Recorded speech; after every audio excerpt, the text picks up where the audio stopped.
La FAO pide que se impulse el derecho a una alimentación sana. Las tortugas, monos y loros están entre los más traficados en Ecuador. Sembrando milpas educativas en México. Laboratorios socionaturales vivos para el buen vivir. Perú tendrá la exposición mexicana de arte más importante de las últimas décadas. Y les recomendamos permanecer atentos al tema de la cápsula que les presentaremos en esta emisión. Bienvenidos a una nueva emisión de Horizonte Iberoamericano, el espacio informativo del IRCE. Muchas gracias por acompañarnos. Quédense aquí los próximos 30 minutos y entérense de lo que está pasando en Iberoamérica en cuanto a cultura, educación, tecnología, salud y medio ambiente. ¡Empezamos! La protección al derecho a la alimentación es algo a lo que todos deberíamos tener acceso por igual. Aunque para lograrlo todavía falta mucho, la siguiente nota nos habla de lo que se está planeando hacer este 2017 para promover este derecho. Vamos a ver de qué trata. La ciudad de Valencia, España, ha sido nombrada la capital mundial de la alimentación sostenible en 2017. La ciudad será la sede de varios encuentros entre representantes de ciudades de todo el mundo con los que la Organización de las Naciones Unidas para la Alimentación y la Agricultura, FAO, pretende impulsar que el acceso a una alimentación sana sea considerado un derecho más. Así lo ha manifestado el comisionado especial de la Capital Mundial de la Alimentación de 2017, Vicente Domingo, que ha considerado en rueda de prensa que no es suficiente que se reconozca el derecho a la alimentación, del mismo modo que no es lo mismo garantizar el derecho a la vivienda que el derecho a una vivienda digna. Por su parte, el representante de España en la FAO, Arturo Angulo, destacó la importancia de las ciudades en el cambio de sistemas de alimentación en un contexto en el que más de la mitad de la población mundial vive en las ciudades. Casi 800 millones de personas no tienen una alimentación suficiente en el mundo, mientras que casi 2.000 millones de personas tienen una alimentación insuficiente en algunos componentes, es decir, con carencias, detalló Angulo. A ello se une que se desperdicia un tercio de todo lo que se produce en el sector de la alimentación y que este sector es responsable del 8% de los gases de efecto invernadero. La importancia de garantizar el derecho a la alimentación es vital para los seres humanos y requiere de la participación del Estado para asegurarla y de esta manera erradicar los problemas de hambruna y malnutrición que enfrentan cientos de países alrededor del mundo. Entre los principales eventos a realizar en España sobre estos temas está el Diálogo sobre Alimentación y Dieta Saludable Sostenibilidad, que tendrá lugar los días 20 y 21 de abril, en el que diferentes ciudades reivindicarán la consideración de derecho al acceso a una dieta saludable. Asimismo, los días 16 y 17 de septiembre se celebrarán las jornadas Sociedad Civil, Alimentación y Ciudades Sostenibles, con las que la FAO y el Comisionado de la Capital Mundial de la Alimentación buscan vincular la muy activa capacidad de la sociedad civil para proponer y fiscalizar con políticas de alimentación. El tráfico de animales es uno de los negocios ilegales más lucrativos del mundo y se ubica por detrás del tráfico de armas y estupefacientes. Ecuador es uno de los países víctimas de este fenómeno a causa de su megadiversidad de especies. Vamos a la nota. Los animales amenazados por el tráfico ilegal son extraídos de su hábitat natural para ser vendidos en mercados o en tiendas de mascotas. Son capturados con fines de consumo, sea interno o de exportación. Según un informe del Ministerio del Ambiente de Ecuador, MAE, los especímenes más traficados entre los años 2003 y 2014 se encuentran más de 4.000 reptiles, más de 2.000 mamíferos, casi 2.000 aves, más de 400 peces y anfibios. Los reptiles más decomisados son la charapa pequeña, la tortuga motelo, la boa matacaballo, la tortuga taparrabo, la boa de la costa, la tortuga trueno, la charapa grande, la iguana verde y la boa arcoíris. En el caso de los anfibios, hay 17 especies del país que están en los apéndices CITES, según informó el MAE. Las ranas venenosas y las ranas monos que tienen colores vistosos están entre las más afectadas, pues en mercados como el de Estados Unidos o Europa llegan a cotizarse hasta en 200 euros. Entre los mamíferos más decomisados está el mono barizo, el armadillo 9 bandas, la guanta de tierras bajas, la guatusa negra, el mono leoncillo, el chichico del nap, el cuchucho y la ardilla roja. Los monos se trafican y son vendidos como mascotas, mientras que las guantas se consumen como alimento. Entre las aves se enlista al loro cabeciazul, el perico alicobáltico, la amazona frentirroja, el loro alibronceado, el perico cachetigris, el loro caritirrojo y el perico colimarrón, según el informe del MAE. Para combatir su caza ilegal, el ministerio indica que la entidad ha ejecutado estrategias de conservación del patrimonio natural para proteger la vida silvestre. Entre ellas, menciona el plan de monitoreo y seguimiento de especies amenazadas como los censos poblacionales del cóndor andino, bandurria, paiche y manatí. Respecto al control, la entidad señala que hay estrategias binacionales con Colombia y Perú para combatir el tráfico ilegal y que mediante el Programa Nacional de Inspectores Honoríficos se acreditó a 400 personas para que apoyen al MAE en el control de actividades ilícitas. Ecuador es uno de los países que mayor biodiversidad posee en el mundo. Sin embargo, esta se ve en constante amenaza debido a los problemas contemporáneos que ponen en riesgo la biodiversidad, tales como la deforestación, el avance de la frontera agrícola sin un manejo responsable, fragmentación de bosques, así como la caza y el comercio ilegal de este grupo de animales.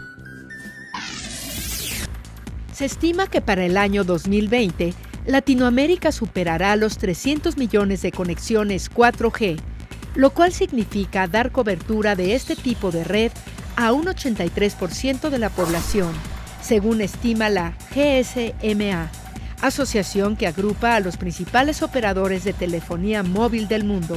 Este tipo de conexiones que permiten compartir datos ya experimentaron un fuerte incremento en la zona el año pasado, cuando se pasó de 51 a 113 millones de conexiones, lo que supone un crecimiento interanual del 121%. Concretamente, en 2016, más de la mitad de los ciudadanos, 372 millones, ya tenía un teléfono inteligente, smartphone, y se espera que esta cifra aumente hasta el 70% en 2020, lo que supondrá que habrá más de 551 millones de teléfonos operativos con estas características en la zona.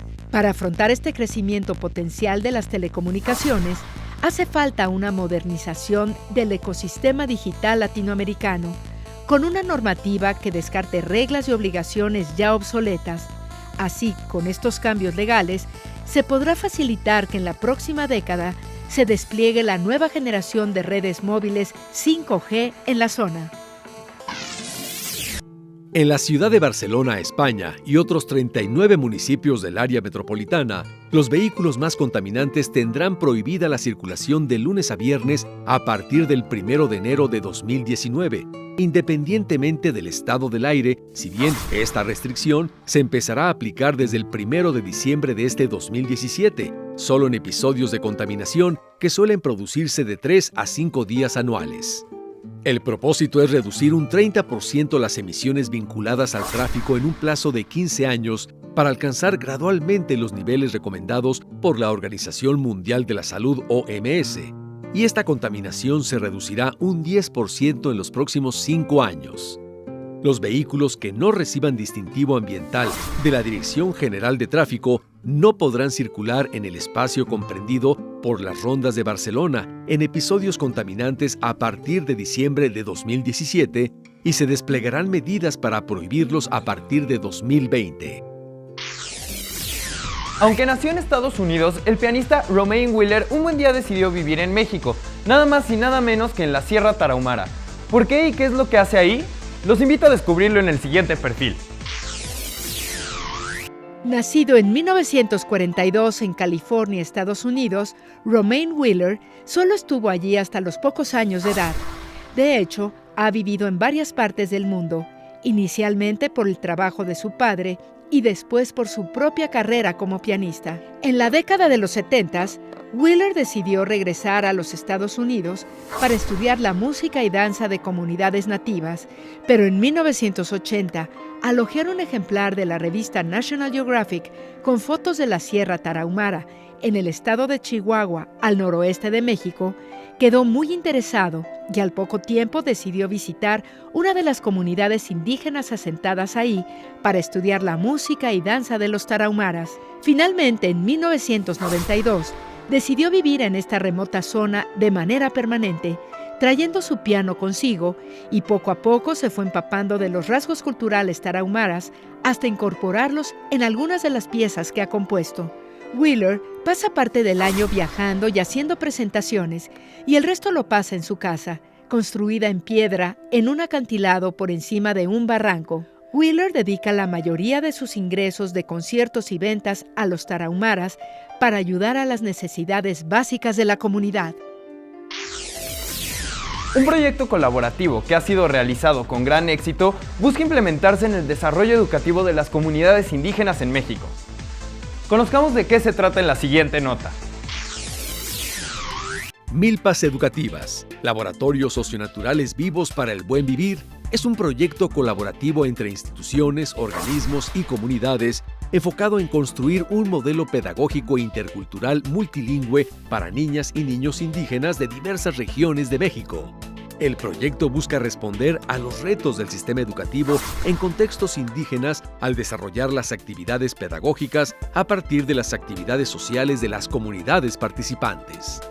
De enero de 2017 a diciembre de 2019, y con la colaboración de comuneros, niñas y niños indígenas, educadores comunitarios, maestros oficiales, académicos y científicos de diferentes instituciones, se generarán procesos educativos interculturales sustentados en principios del buen vivir, definidos por las comunidades participantes, que permitirán articular conocimientos locales y escolares. La práctica educativa alternativa resultante revalorizará y empoderará a la sociedad indígena, confiando en sus capacidades y liberando su creatividad. Por otra parte, generará aprendizajes interculturales útiles para la construcción de una vida buena en el territorio socionatural comunitario, de acuerdo a los proyectos sociales y planes de vida de las familias y comunidades participantes. De esta manera se puede hacer milpa en una escuela, un río, un solar o un monte para enseñar y aprender mediante actividades sociales, productivas, alimentarias, curativas, recreativas, lúdicas y rituales, entre otras. En ellas, la tradición oral y las prácticas vivenciales indígenas se incorporarán al currículo junto con las actividades pedagógicas en las aulas, lo que permitirá que las y los niños construyan aprendizajes interculturales y multilingües a través del saber hablar y el saber hacer de la comunidad. Estas prácticas e interaprendizajes permitirán además negociar y combinar las perspectivas de las ciencias sociales y naturales, así como los conocimientos empíricos de los comuneros en campos como la agroecología, la soberanía alimentaria, la alimentación sana y la salud comunitaria. Matías Santiago Alaniz Álvarez, de 26 años de edad, es un joven mexicano que desde su nacimiento sufre discapacidad motriz, lo cual no le impidió titularse con mención honorífica como licenciado en Ciencias Políticas y Administración Pública en la Universidad Nacional Autónoma de México, UNAM. Dicha carrera la cursó en el sistema abierto y de educación a distancia, y no conforme, ya piensa en su siguiente paso: cursar una maestría en línea en la Casa de Estudios. Su inteligencia, constancia y disciplina se anteponen a todas sus limitaciones físicas. No puede moverse, tampoco ve con claridad y tiene dificultades para expresarse oralmente. Matías padece una encefalopatía no progresiva de tipo atetoide, equivalente a una parálisis cerebral, lo que provoca que la zona de su cerebro que controla los movimientos voluntarios tenga un daño permanente. Ello lo obliga a estar en silla de ruedas, pero lejos de verla como una prisión, es su herramienta de trabajo. En ella instaló el sistema de cómputo con el que estudia, el cual logra controlar con su pie y le permite, entre otras funciones, trasladar escritos a imágenes y al lenguaje oral. Bienvenidos a su sección Tercera Llamada, una mirada al teatro desde primera fila. En esta oportunidad nos visita Jesús Ferreiro, quien además de historiador es guionista, dramaturgo y productor teatral. Para televisión pública ha escrito la serie Coleccionista, Su pieza teatral No será la luna fue finalista del Premio Nacional de Dramaturgia Joven Gerardo Mancebo del Castillo en 2013. Y en esta oportunidad, Jesús Ferreiro viene a hablarnos de la puesta en escena Antesala, obra que escribe y produce y que está en etapa final de su temporada. Bienvenido, es un gusto que estés aquí con nosotros. Antes de entrar de lleno en el tema de la obra, desde tu punto de vista, ¿qué elementos son los que hace al buen dramaturgo? Creo que el punto principal para que haya una buena dramaturgia es que el que escribe tenga muy claro el conflicto y tenga también como muy clara la parte de las motivaciones de los personajes. Y también creo que otro importante motivo es que todo el drama, toda la acción desemboquen en una propuesta poética, ¿no? Y yo creo que esas son las partes fundamentales que pueden componer una buena obra de teatro. Perfecto, además de los personajes, ¿no? Que son los que guían a la audiencia, que se involucre y todo esto, ¿no? Sí, efectivamente, creo que finalmente la claridad del conflicto te va a permitir explotar las diferentes personalidades de los personajes. Qué interesante. ¿Cuál es tu técnica de trabajo? ¿En qué te inspiras? ¿Cómo eliges los temas? ¿A qué hora escribes? ¿Prefieres escribir solo o en equipo? ¿Qué es más cómodo para ti? Escribir los temas varía porque creo que son como por etapas. Yo de formación soy historiador, entonces por lo general siempre los temas sobre los que escribo tienen mucha influencia sobre acontecimientos históricos. Esta obra en particular no tiene nada que ver con la historia porque me quise salir precisamente de lo que ya venía como trabajando y también quería hacer cosas que no estuvieran tan cercanas a una forma muy convencional de escritura. Y entonces, pues, este tipo de idea surgió precisamente tratar como de ir en contra de todo lo que ya había escrito. Y creo que eso fue uno de los elementos importantes. Sí, siempre escribo solo y depende, o sea, a veces mis tiempos son muy complicados. Si tengo mucha carga de trabajo, sí escribo en la noche, procuro tener como una disciplina. Y si no escribo en la noche, en la mañana. Pero prefiero en la mañana, pero luego en la mañana es muy complicado. Como escritor, ¿qué es más fácil? ¿Hacer reír, hacer llorar o hacer pensar? Nada. Ninguno. No, o sea, creo que cada género tiene su propia complicación. Esto es tan meritorio hacer reír como hacer pensar, como hacer sentir. Por ejemplo, esta obra, Antesala, un poco en lo que me enfoqué es que hubiera más que nada una sensación de angustia, como de claustrofobia. ¿Soledad? No sé si soledad, pero sí hubiera como más que una obra que incitara a ver una historia, hubiera como emociones, como sensaciones, como sentimientos encontrados al estar viendo la propuesta escénica. ¿Qué características tiene la dramaturgia que vemos actualmente en la cartelera en México? Pues es muy variado y es muy rica. Creo que ahorita la dramaturgia está viviendo un auge, es un auge que se viene arrastrando desde la década de los 90 con la denominada nueva dramaturgia, y que prácticamente ya llevan como pues ya va a cumplir ya 30 años, ¿no? Wow.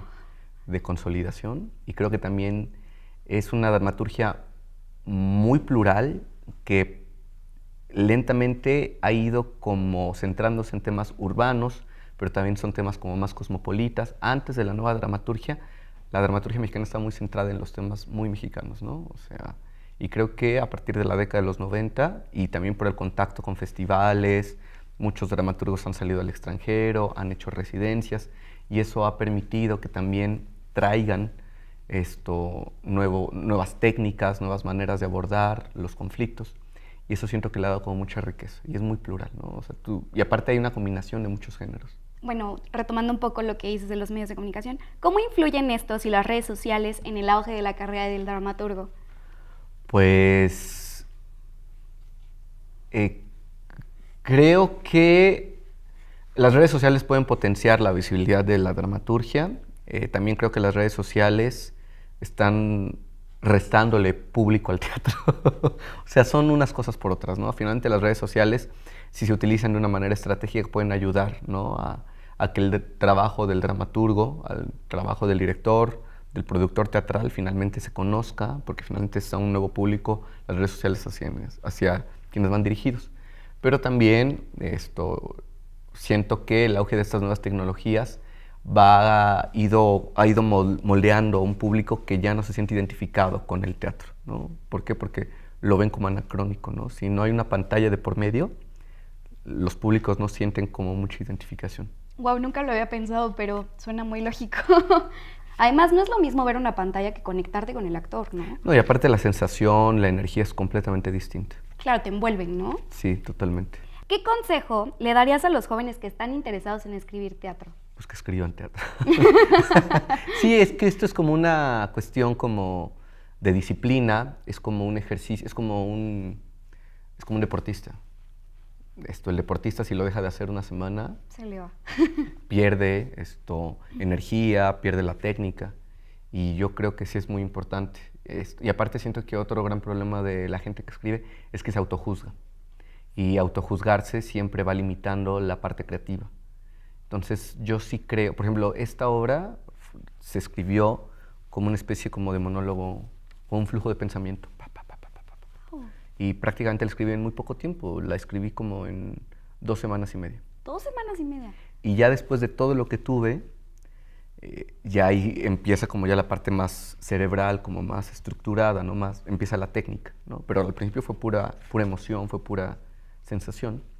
Y ya dije, bueno, a ver, si esto lo paso para acá me va a dar un efecto acá, entonces si esto lo paso para acá me va a dar una posibilidad de explotar más el conflicto.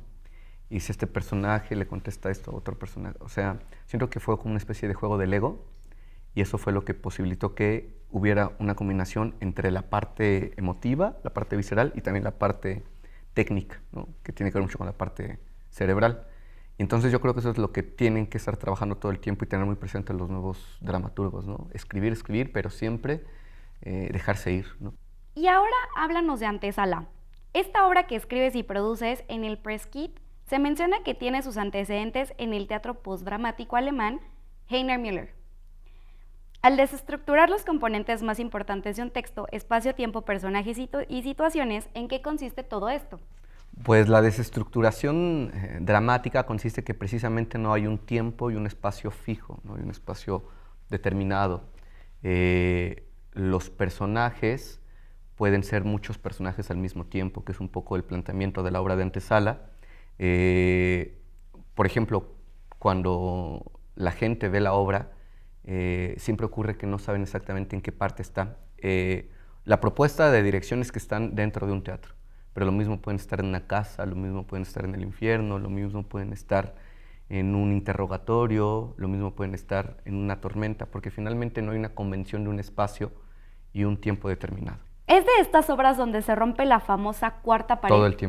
Todo el tiempo es metalenguaje, es metateatralidad, todo el tiempo se está cuestionando al público, llega un momento en el que los actores están preguntando si son actores, si no son actores, wow, si están actuando, si no están actuando, si lo que está ocurriendo realmente está pasando, si no está pasando, y eso es lo que finalmente va generando los conflictos, ¿no? Porque un actor dice, sí hay un asesinato, el otro dice, no, es una ficción, dice, pero yo sí lo vi, no lo vi. Entonces todo el tiempo se está jugando precisamente con el bien más preciado del arte, que es la ficción, ¿no? Ahora, retomando un poco lo de las emociones, ¿qué emociones y pensamientos quieres provocar en el público en esta obra? Pero específicos, no me digas que los quieres espantar o algo así. No, o sea, siento que estamos muy acomodados a un teatro muy complaciente, ¿no? Entonces uno va al teatro a veces como para crear una expectativa de amor, una expectativa de pasión, de aventura. Evidentemente creo que eso está intrínseco en la obra, pero también siento que otra de las apuestas es que haya una sensación de desconcierto, ¿no?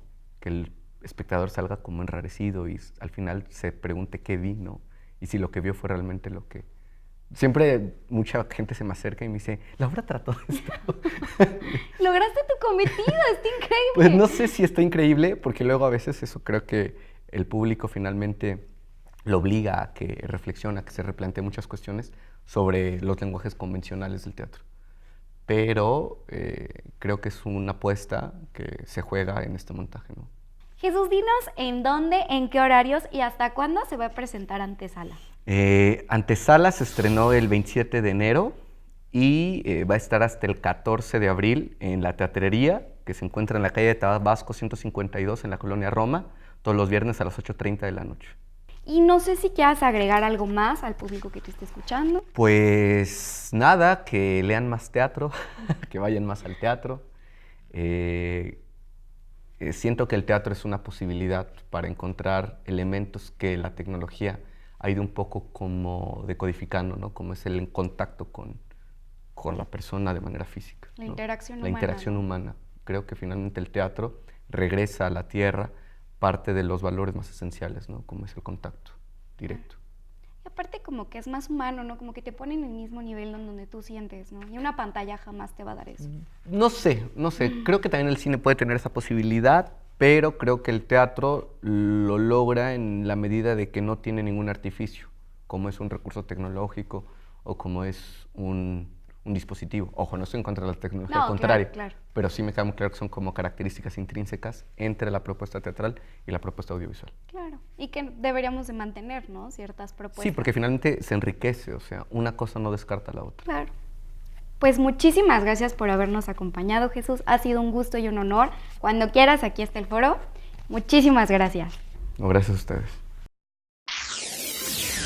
Después de haber sido exhibida con gran éxito en Chile y en Argentina, la exposición Orozco, Rivera y Siqueiros, Modernidad en México, llega a la capital de Perú, siendo una de las muestras más importantes que se presentan en dicho país. Veamos de qué trata. La influencia de los muralistas mexicanos José Clemente Orozco, Diego Rivera y David Alfaro Siqueiros en el arte moderno de Perú es expuesta en el Museo de Arte de Lima, Mali, a través de 74 obras procedentes de la colección del Museo de Arte Carrillo Gil con la muestra Orozco, Rivera y Siqueiros, Modernidad en México, 1910-1966. Óleos como El Combate, de José Clemente Orozco, o Desnudo, también llamado La Guitarra, de David Alfaro Siqueiros, forman parte de la exposición que también busca mostrar que el arte de estos muralistas no se ciñó únicamente a representar una imagen del nacionalismo mexicano. La colección Carrillo Gil trata de romper los clichés sobre estos muralistas porque sus obras no solo son notas políticas o la representación de una imagen del nacionalismo mexicano. La colección es abrir una visión más crítica porque ellos no se enfocaron a una tipificación de lo mexicano. El doctor Álvar Carrillo Gil, fundador del museo al que pertenecen las piezas, buscó una mirada que cruzara por los lenguajes internacionales del arte, por ejemplo, el cubismo de Rivera o el expresionismo de Orozco, señala el curador Carlos Palacios. La exposición tiene la intención de volcar sobre la colección y establecer un diálogo entre el contexto moderno mexicano y su influencia en el arte peruano. Esa faceta va de la mano con la presencia de artistas como David Alfaro Siqueiros en el año 1943 en Lima, la influencia de la obra de María Izquierdo en 1944 en Perú o la presencia de un artista fundamental para el arte peruano, José Sabogal, quien visita México en 1922 y buscó entender el muralismo mexicano para llevarlo a su país. Dicha exposición ya fue presentada con gran éxito en el Museo Nacional de Bellas Artes de Chile en 2015, convocando a 60,000 visitantes, y en el Museo Nacional de Bellas Artes de Argentina en 2016, donde se convirtió en la muestra con mayor visita en los últimos 20 años, alcanzando los 150,000 asistentes. Con esta gran expectativa, el Museo de Arte de Lima es ahora refugio temporal de esta invaluable colección de obras. La poesía es capaz de ver lo que nuestros ojos no pueden y transformarlo en imágenes que nos conmuevan. ¿Qué les parece si disfrutamos del siguiente momento poético? La luz de la linterna, la magia creativa de un poema que ilumina el espíritu del hombre. A un naranjo y a un limonero, de Antonio Machado. Naranjo en maceta, qué triste es tu suerte. Medrosas tiritan tus hojas menguadas. Naranjo en la corte, qué pena da verte con tus naranjitas secas y arrugadas. Pobre limonero de fruto amarillo, cual pomo pulido de pálida cera. Qué pena mirarte, mísero arbolillo, criado en mezquino tonel de madera. De los claros bosques de la Andalucía, ¿quién nos trajo a esta castellana tierra que barren los vientos de la adusta sierra, hijos de los campos de la tierra mía? Esta es una aportación de Extensión Universitaria de la Universidad Autónoma de Coahuila. Ilumina tus días con la luz de la linterna. Hemos llegado al final de esta emisión de Horizonte Iberoamericano. Muchas gracias por su atención. Los invitamos a que se suscriban al canal de YouTube ILCE TV, en donde podrán encontrar esta y todas nuestras emisiones. Les recordamos que se pueden poner en contacto con nosotros a través de las redes sociales que aparecen en su pantalla, o bien nos pueden enviar un correo electrónico a horizonteiberoamericano@ilce.edu.mx. Sus comentarios, opiniones y sugerencias son muy importantes para nosotros. Y los esperamos en la siguiente emisión. Se despide de ustedes Emanuel Cacho. Hasta entonces.